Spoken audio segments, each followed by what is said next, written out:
I think that's a really interesting question around weighted average cost of capital, particularly in the PR19. It's likely to be lower, and therefore the returns are going to be tighter.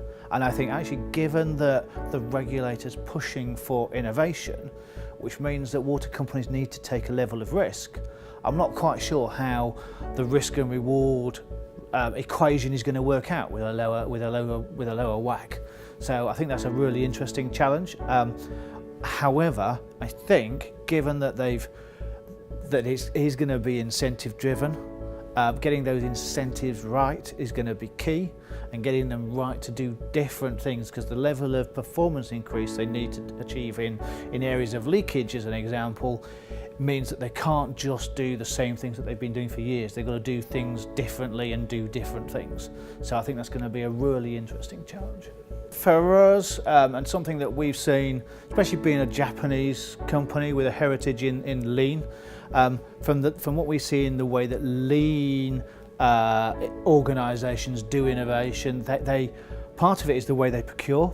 They actually procure by saying, I've got this problem, this is what it's worth to me, these are the constraints. And what we see, particularly in the regulated industries in the UK, is people come to market and say, here's a solution, how cheap can you supply it to me? And I think shifting that procurement approach to be far more innovative, actually, and that might be innovation in commercial models, it might be innovation in the technology, it could be innovation in a number of areas, actually would make it different. And actually doing that and effectively crowdsourcing solutions from the market by procuring things in a more innovative way would make a real difference. When I look at the market, I see a lot of organisations setting up innovation hubs, doing proof of concepts, maybe doing a proof of value project. I think I see less in terms of executing on innovation and actually delivering it.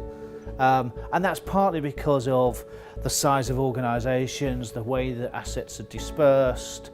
They're covering large geographic regions. It is hard, but until you've actually rolled it out and executed on it, you've not delivered innovation. And I think that's the ultimate test for me, is have you actually delivered on it? So although I focus on the UK and I market, I obviously work for a global company, so I could see this from a global perspective as well. I'm not sure the risk appetite of the UK culture, UK business culture, and necessarily the way that the regulators are monitoring organisations enables the UK to be leading the way. In the UK though, I've seen certain organisations, particularly in the water sector, where they are using innovation labs, shop windows, as in Anglian as an example, where they're now looking at how do they not just do the invention phase, but actually how do they move beyond that. And I think that's a really positive sign, to look at those organisations that are, how do I take it from that proof of concept out into execution?